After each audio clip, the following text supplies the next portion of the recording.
Hi friends, మీరు చూస్తున్నారు KPL తుపా creations. మనం ఇప్పుడు తెలుసుకోబోయేది IR3245 మిషన్లో మనకి లేజర్ బోర్డ్ ఉందా లేదా అని తెలుసుకోవడానికి ఈ చిన్న వీడియో తెలుస్తుంది. మీరు వెంటనే మీ సిస్టమ్ని ఆన్ చేసి లేజర్ బోర్డ్ ఉందా లేదా చెక్ చేసుకోవాలంటే ముందుగా పవర్ బటన్ ఆన్ చేసి అది డిస్ప్లే వస్తుందా లేదా ఒకసారి చెక్ చేసుకోండి.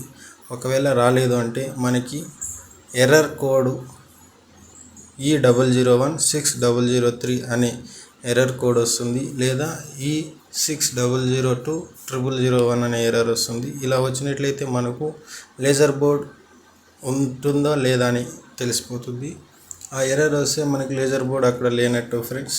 ఈ వీడియోని నచ్చినట్లయితే సబ్స్క్రైబ్ చేసుకొని మీ ఫ్రెండ్స్కి షేర్ చేసి లైక్ కొట్టండి friends. Thank you for watching. Please subscribe.